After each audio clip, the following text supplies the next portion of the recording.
Well, hey, how y'all?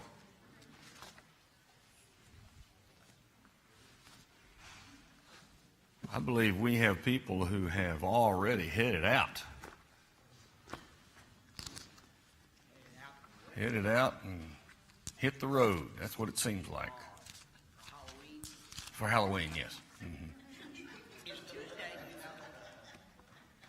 Yeah, Halloween is Tuesday.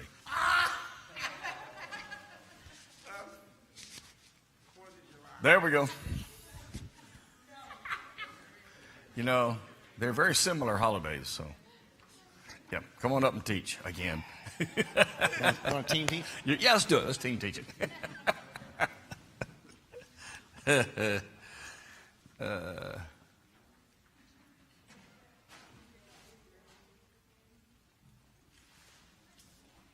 If you'll be turning to Daniel chapter 7.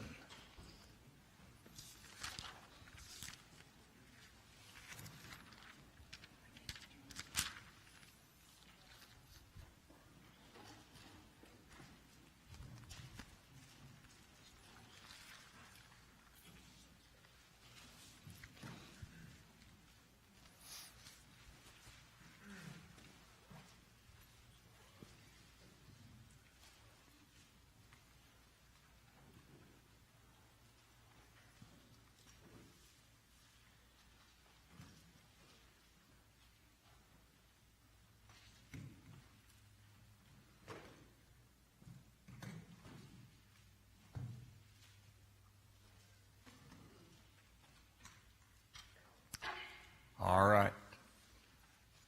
I think we are gathered and ready. Let's have prayer together. God, we thank you that we have been blessed, that we can call you our Father, and that we have the relationship we enjoy because of Jesus, your Son who died for us. Will you forgive us when we have fallen short? Will you continue to be patient with us as we improve? And now will you be with us as we study from this great book? And that we will be impressed and understand and convicted that you are in control of the things of this world. In Jesus we pray. Amen. Okay. Boy, the sound just seems fuller.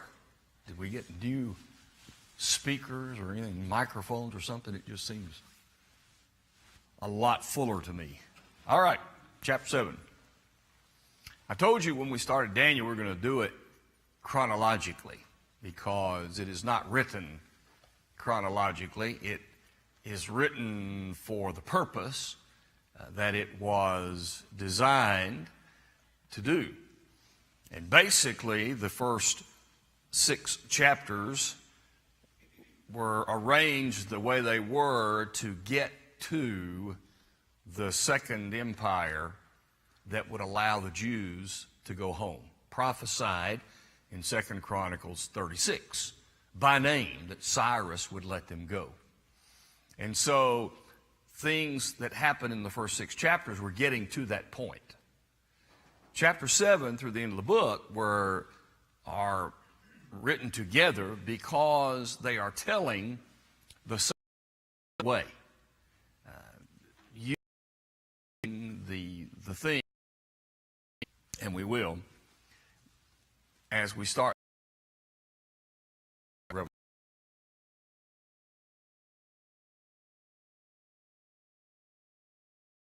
is repeated in the Revelation. In fact, understand the way figurative language was used in the Old Testament. And you will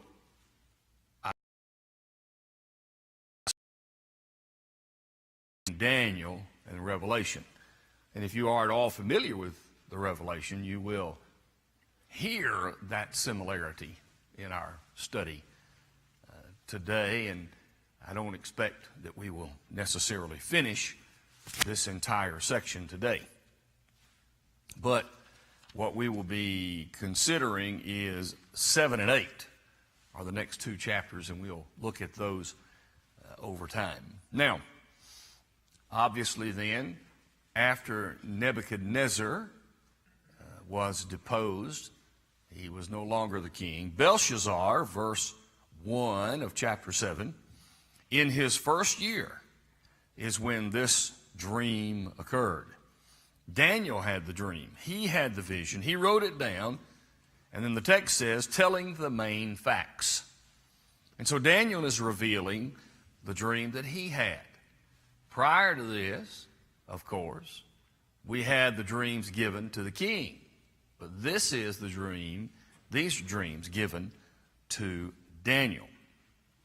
And so let's see if we can quickly go over what the dream involved, the details of which we then will go back and consider the meaning of those details.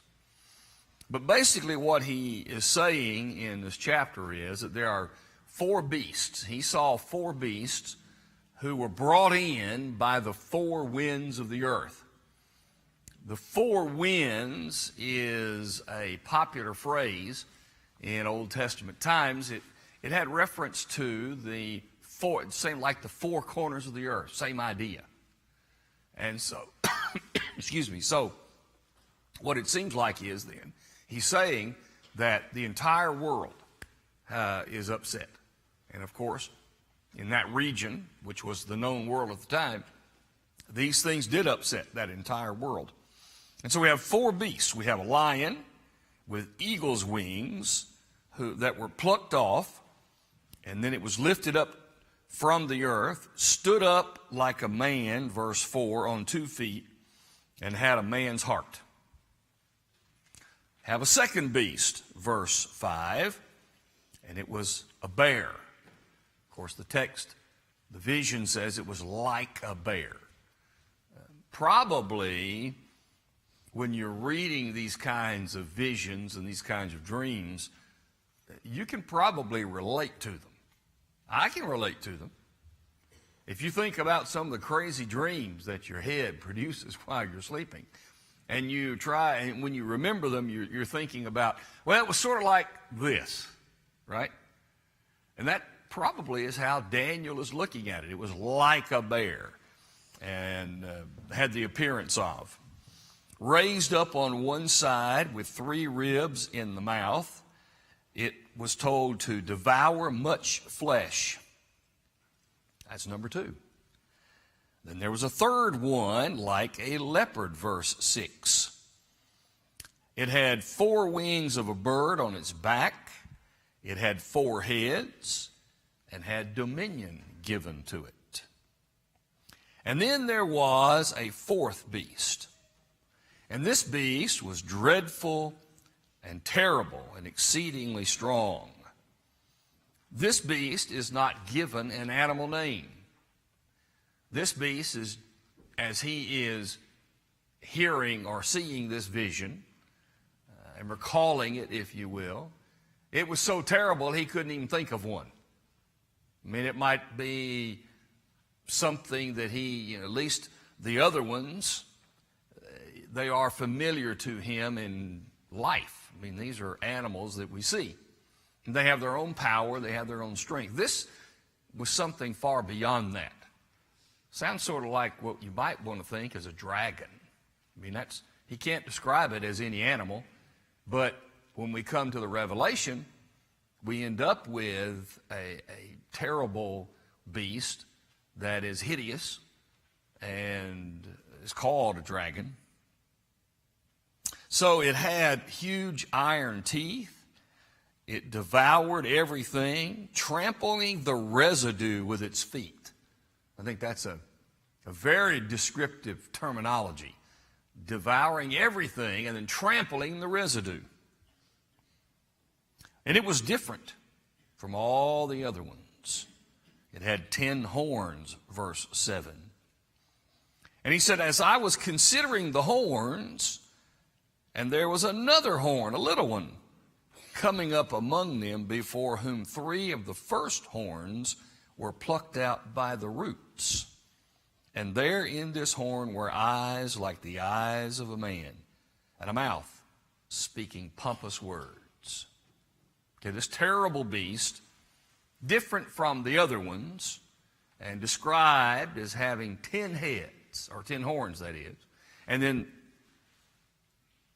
one little horn pops up at the end. So I think what we're supposed to see is there are 10 and then an 11th. That's the idea. So, he said, verse 9, he watched until thrones were put in place. The Ancient of Days was seated. His garment was white as snow, and the hair of his head was like pure wool. He describing the throne as a flame and a burning fire, as a fiery stream. Thousands and thousands ministered to him, 10,000. The court was seated.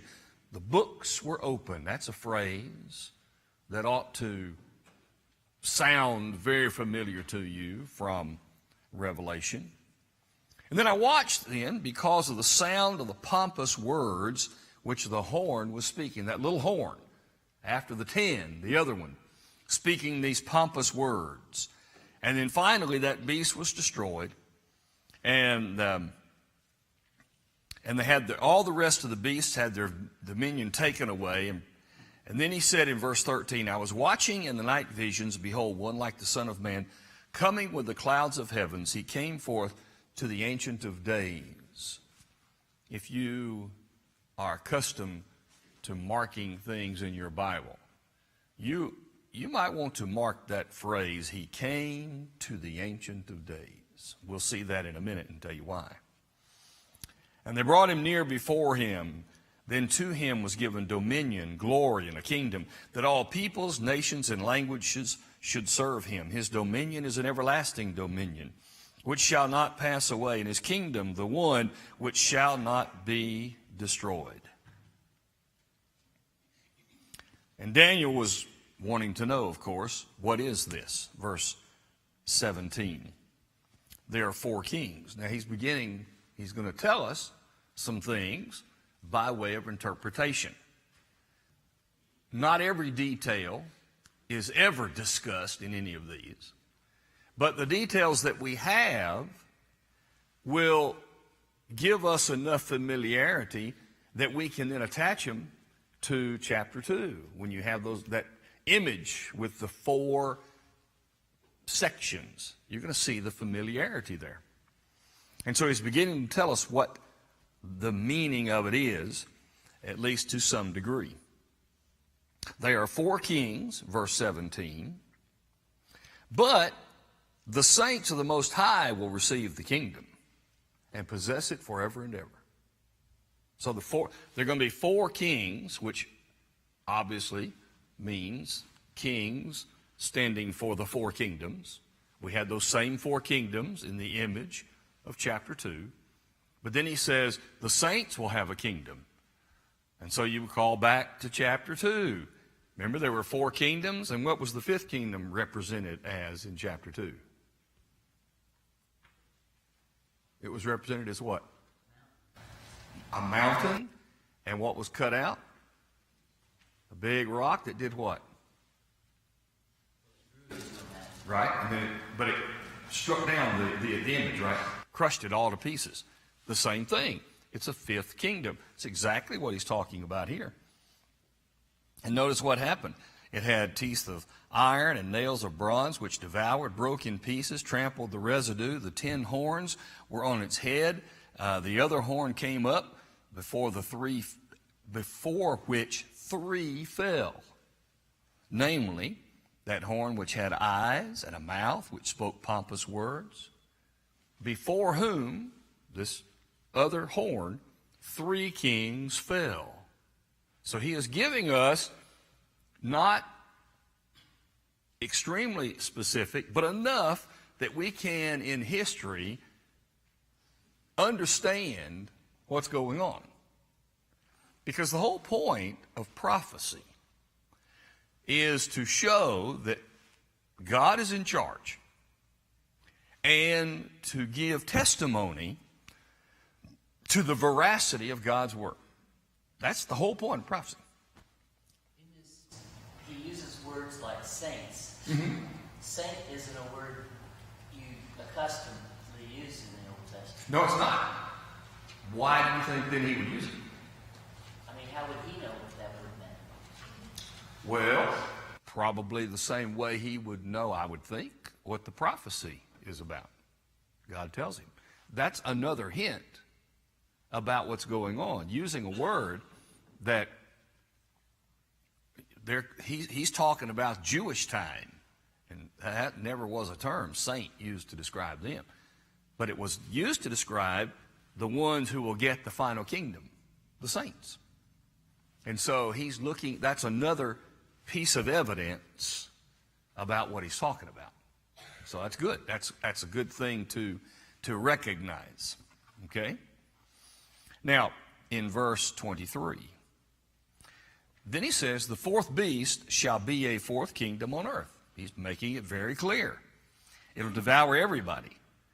Verse 24, the 10 horns are 10 kings. Now, that's clear. Now, he doesn't give us the names yet, or at all. But clearly, he's saying the 10 horns are 10 kings. And the 10 kings ruled over the fourth beast, or ruled as the fourth beast. They will arise from this kingdom, and another will rise after them. You got 10 horns, 10 kings, and another one's going to arise. That's that little horn. He's going to rise. And he'll be different from the first. He will subdue 3 kings. There it is again. 3 kings are going to fall before the final little horn. He's getting very specific here. He will speak pompous words. He'll persecute the saints. He will intend to change times and law. The saints will be given into his hand for time, times, and a half time. And then the court will be seated.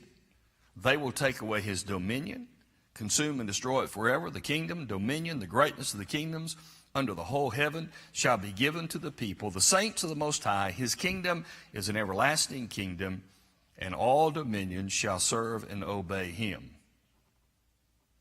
Now, it sounds fantastic. It sounds like a great movie.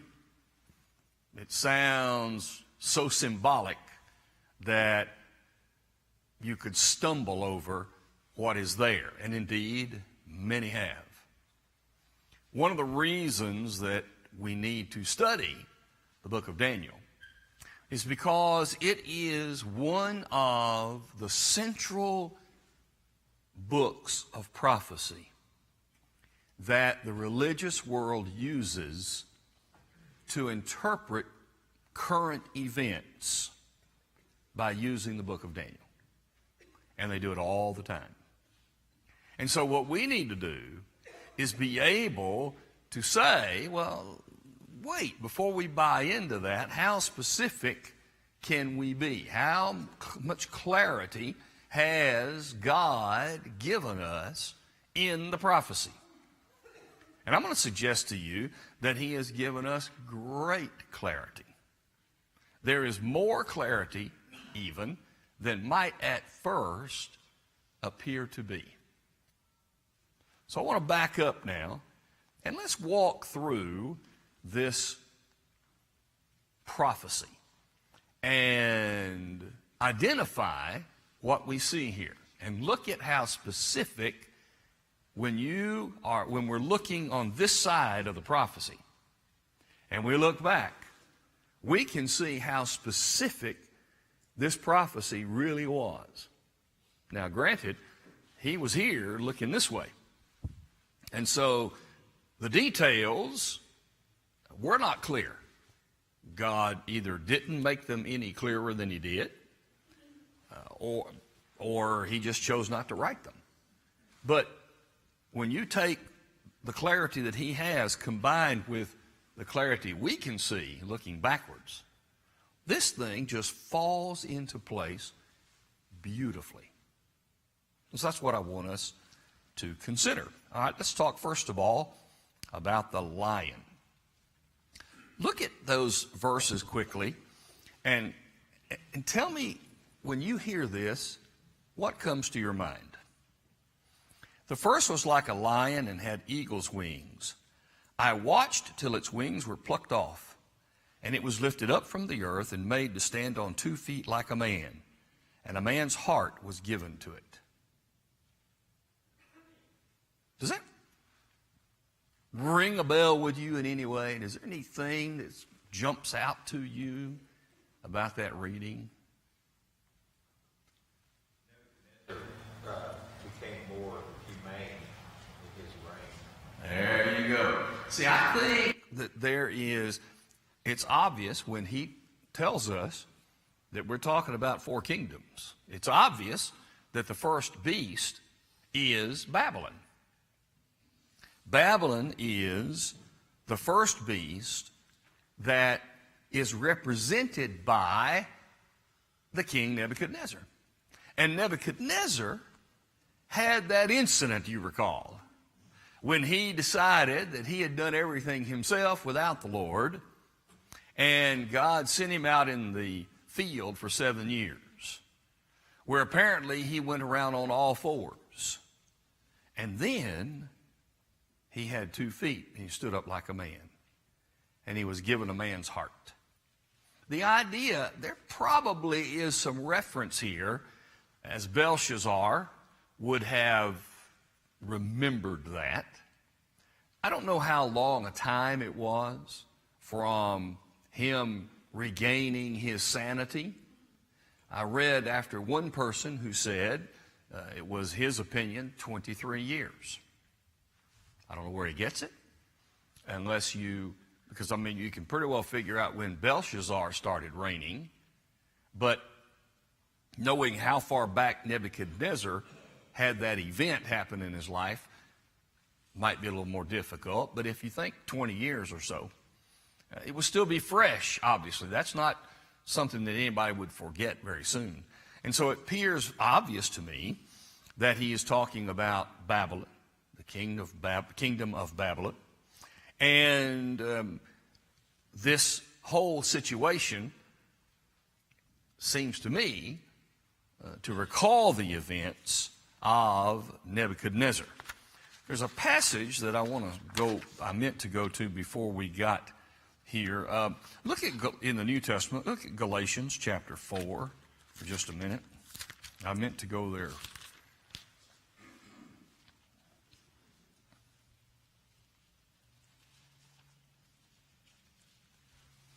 Galatians chapter 4, starting in verse 4.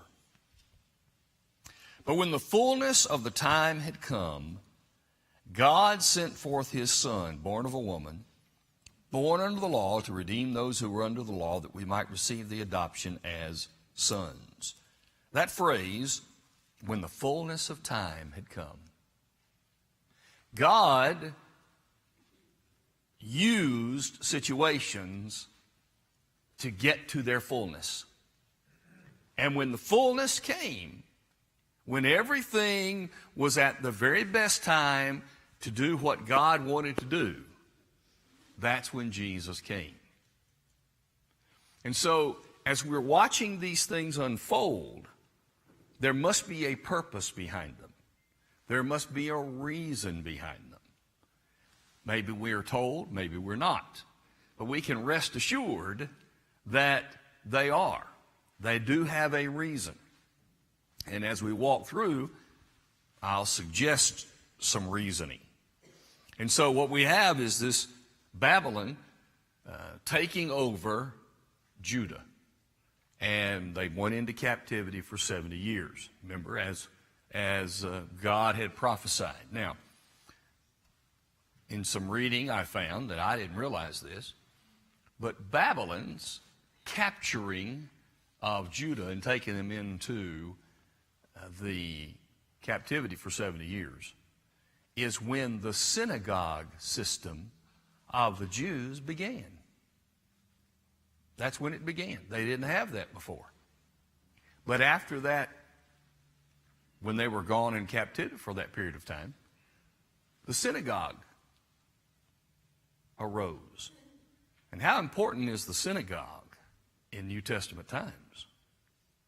Everything that God did through Jesus, through the disciples, through the preachers and teachers, happened in the synagogues and around the synagogues. It may be then that God used Babylon not only to punish the people, but now to get in place the synagogue system that he would use when Jesus came. I'd not heard that before. That's a fascinating concept, seems to me. All right, that's beast number one. Any thoughts, any questions, any ideas? Seem clear? Fluff feathers. Well, I think what it is, I was reading some, and the idea is there's not only power, but swiftness to do. And Babylon quickly conquered that area and was able to fly, but it had its wings plucked. At the end, the wings were plucked. You didn't have the ability to do anymore.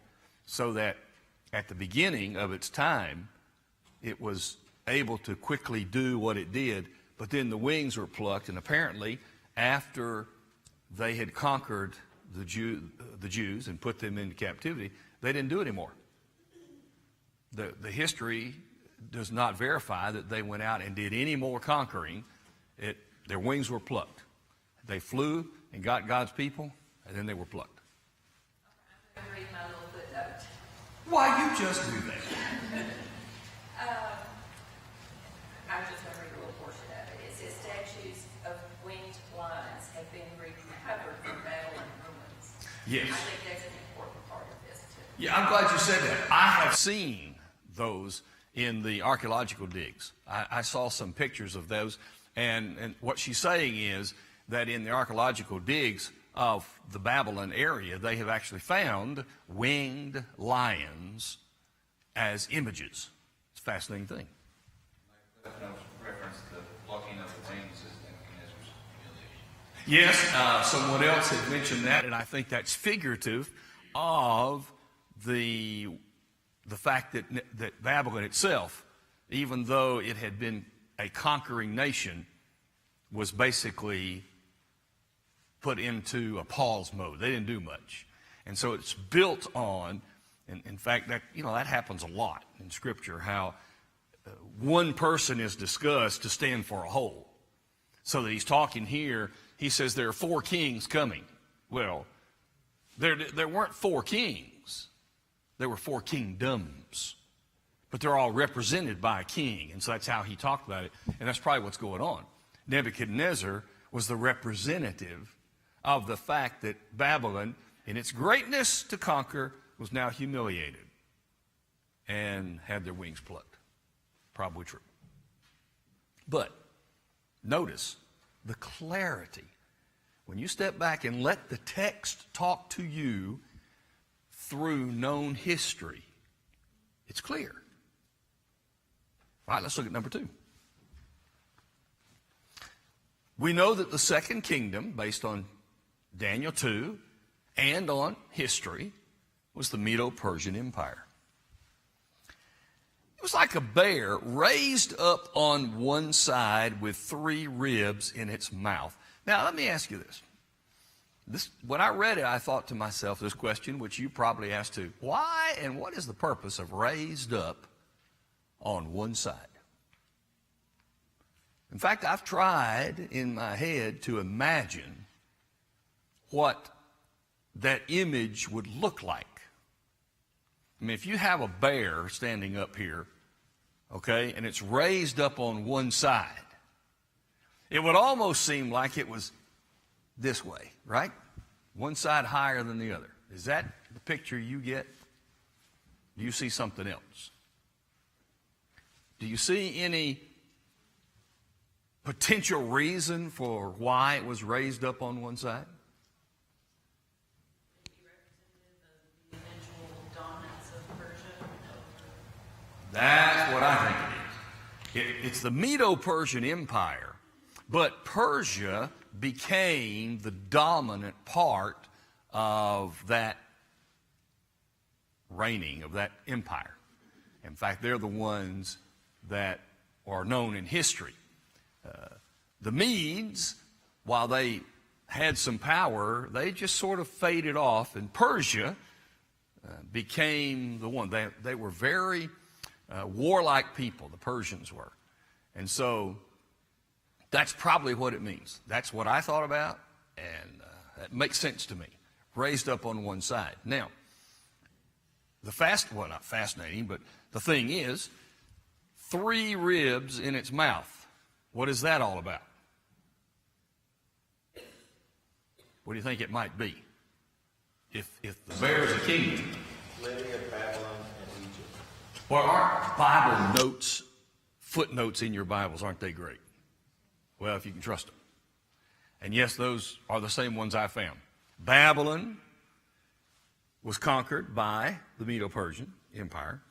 Lydia, which was a nation to their east, which is modern-day Turkey, had a rule from Turkey farther to their west, I'm saying, had a rule west. And then Egypt was the other power at the time, and they conquered Egypt. So, in history, it is true that the Medo-Persian Empire conquered 3 others, Babylon, Lydia, and Egypt. It would make sense that here he is describing these 3. And even though he doesn't mention these 3, imagine people who lived just after that time reading Daniel. Wouldn't it be a natural reaction to go, oh yeah, they conquered Babylon and Lydia and Egypt. Wow. And it would start to make sense. So why wouldn't it be a natural reaction for us to do the same thing? And I think we easily do. And arise and devour much flesh.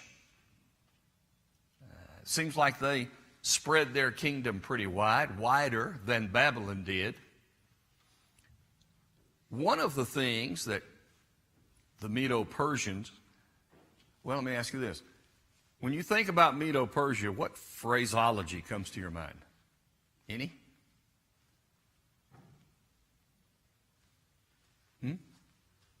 There's a phrase that happens a number of times using Medo-Persia. Remember the phrase, the law of the Medes and the Persians? That comes up a number of times. This empire was known for its law and order. They believed in law and order. Cyrus, who let the people go, was one who believed in law and order, but he ruled not with an iron fist, but rather with law and order. He let them go home. They had their own country back, but they were under his rule. And he established them back in every nation. He rebuilt their religious houses that had been torn down by Babylon. Mm-hmm. Go ahead.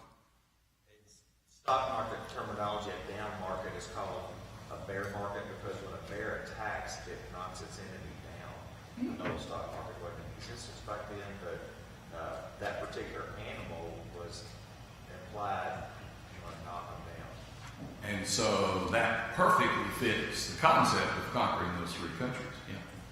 That's good. I guarantee. That makes perfect sense as to why he would use the bear for them. Okay? So we have the law of the Medes and Persians. They were a country of law and order. All right? Any other thoughts? You need to go to number 3. We good? Okay. Here's the third one. After this, there was another like a leopard, which had on its back 4 wings of a bird. The beast also had 4 heads, and dominion was given to it. In your translations, any different readings that cause a different thought there? Anything else? Is it all about the same? Okay. Now, what do we know in history and then from chapter 2? What do we know about this kingdom? What is it? The Greek or Greece. This empire, the Greek Empire. What do we know about a leopard as compared to either a bear or a lion? What do we know? Fast. Absolutely. When you think of the Greek Empire, what do you think about? Or who do you think about? Alexander the Great.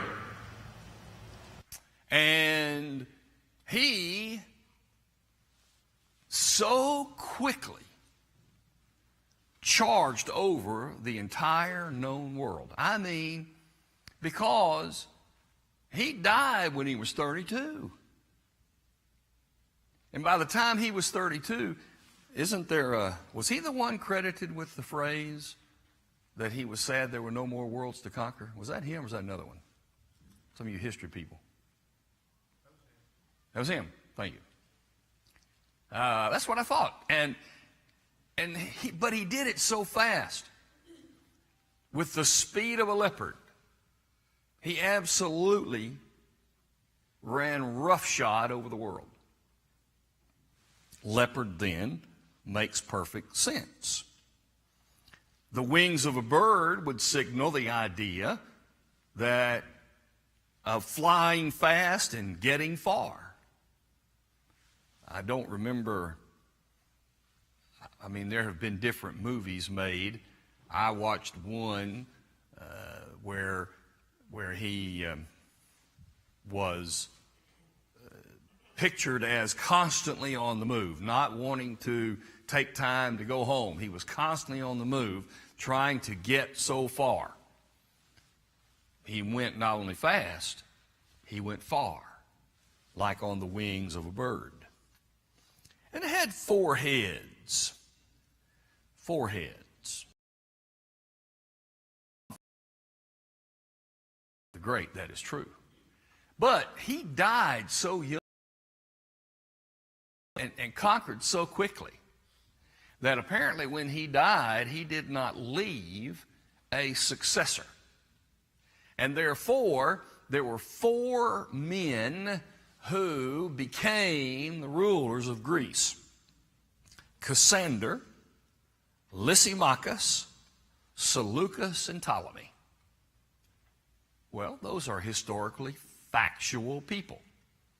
So God says, had 4 heads.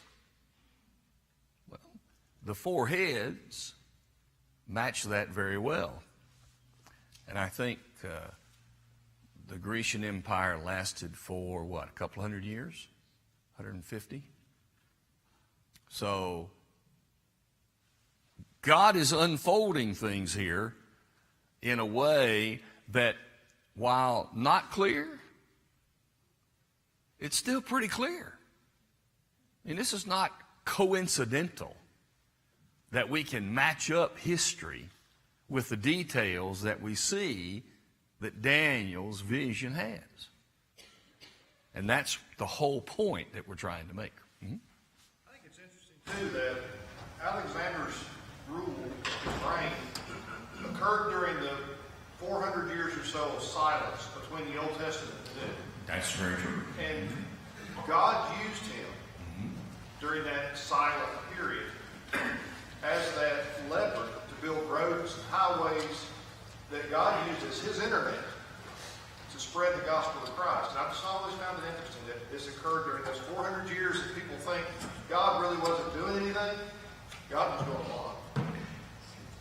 That's the point that we need to make about the Greek Empire.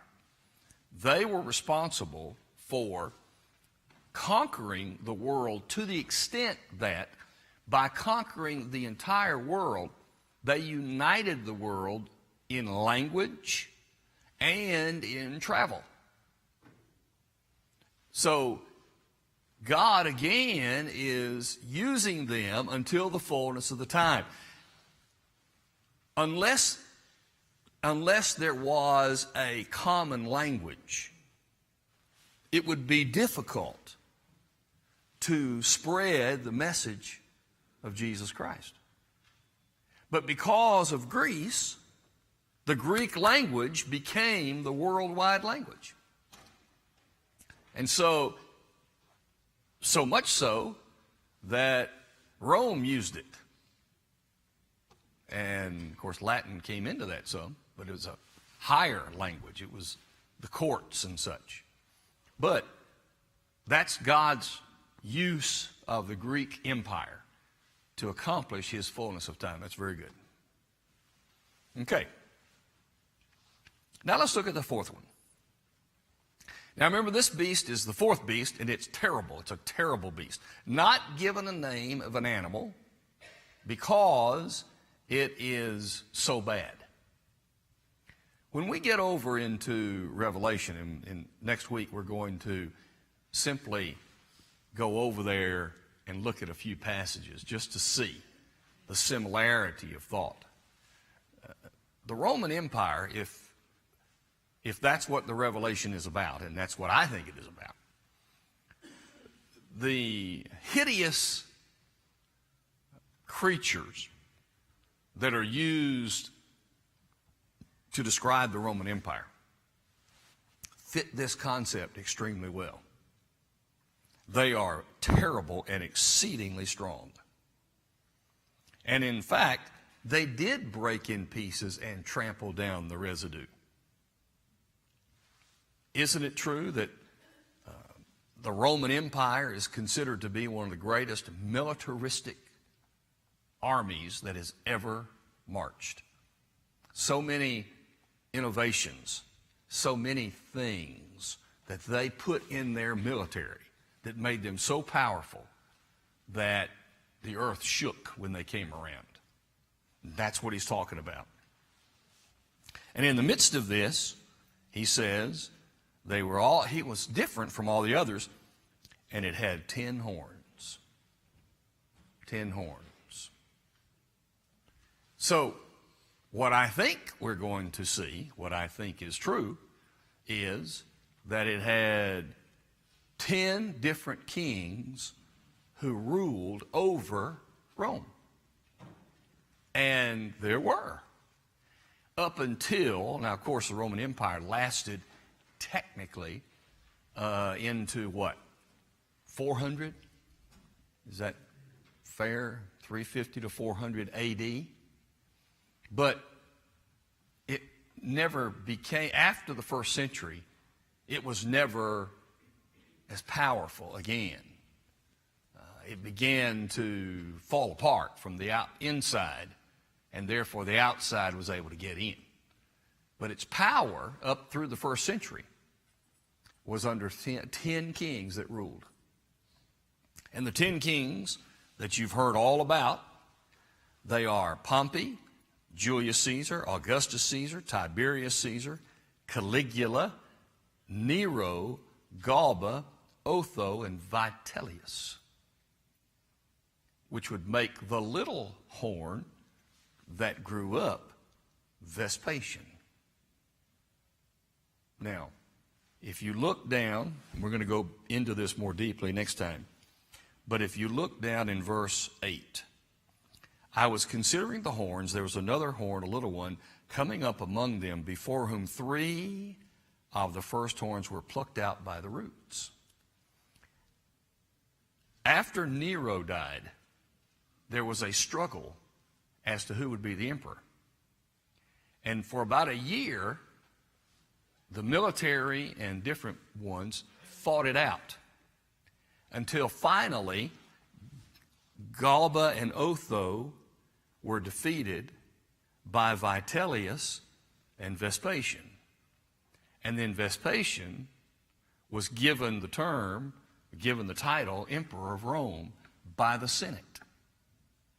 So what you have is, you have a little horn, the 11th, who devoured 3, Galba, Otho, and Vitellius.